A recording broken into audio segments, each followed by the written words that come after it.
Hey, what's going on? You know who it is. You know what it is. All right, you guys, peep game. All right, man, check this out. Um, I had a chance to look at the first two uh episodes of The Last Dance. Basically the last championship run that the Chicago Bulls made. The 97-98 season. Where they won their last championship, and basically the team disbanded pretty much after that season. Now, keep in mind, I lived through this shit, so I remember most of it. You know what I'm saying?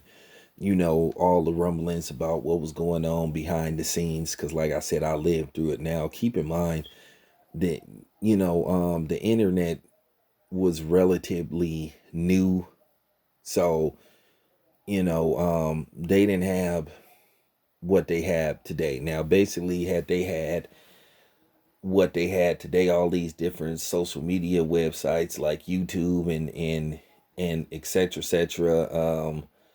You know, Yahoo Sports and all them type of media outlets, then you would hear more rumbling. So back then, it was still kind of easier to keep relatively tension that was going on in the locker room behind the scenes. But now it's just very hard because people in organizations have different people they talk to exclusively, so it's just a lot different now. But like I said, I lived through this shit. I remember most of this shit, and you heard about it.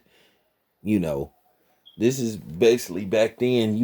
I think the internet is like barely 3 years old, and like I said, it isn't what it is today. It's like I said, it's still in its opening stages. So, um, basically, I already knew most of this stuff, and I'm not surprised by the stuff that I did learn. Now, probably tomorrow, I'm off tomorrow. I'm gonna do a solo video about the whole Scottie Pippen scenario, what happened in part two, because as I said before, Scottie Pippen deserves a separate video. And it appears to me Scottie Pippen got the shorthand of the stick when it came to money, when it came to notoriety, just cetera, cetera. He always had to play the background. And he gonna get his just due tomorrow, you know. But you look at the team itself, Jerry Krause is just a dude that had little man complex. And Michael Jordan in the team didn't respect him because he was one of them GMs. He had a little man complex and he had a big ego. So that's disaster in the making. Now keep in mind, they told Phil Jackson that he wasn't coming back no matter what. They told him they didn't care if he won 82 games. He wasn't coming back. And that was public knowledge. Public knowledge. And as far as Michael Jordan's personality, this isn't, as far as Michael Jordan go, I am going to watch this series objectively, and probably I'm gonna be honest with you, my opinion of Michael Jordan isn't going to change from how I feel about him now versus watching this this documentary. I've already expressed on several occasions some of the issues I had with Michael Jordan. So it's not going to help or change my opinion of him. I've already said in several videos some of the issues that I've had with Michael Jordan. And everybody who follows my channel knows this. I have addressed this quite a few times. You know, real talk. Now, I did find out some new information. Basically, now I didn't know Michael Jordan actually had three coaches his Chicago Bulls tenure. I thought it was Doug Collins and then Phil Jackson. but apparently he had three coaches. But I do remember the injury that happened with him against the Golden State Warriors. As you guys know, that happened in Oakland. And if I'm not mistaken, Michael Jordan missed like 40 games. You know, it happened at the old arena before they renovated it. It was called the Oakland Alameda Arena. And basically, they, renovated it. They made it into a state of the art stadium like in 1997. So I remember, like I said, I remember all this stuff, but I'm not gonna say I learned anything from it. I knew about Michael Jordan, the Carolina days, and all that kind of stuff, and we all know that Michael Jordan was drafted number 3. We know why he was drafted number 3, but I'm gonna do a video addressing this whole Hakeem Michael Jordan video on whether Michael Jordan should have been picked number 1 overall. Because I think this is something that people still want to address and argue about, because they say, oh, well, Michael Jordan should have went number 1 when you look at things in perspective now, 30 plus years later. And I'm like, well, not so fast. Not so fast.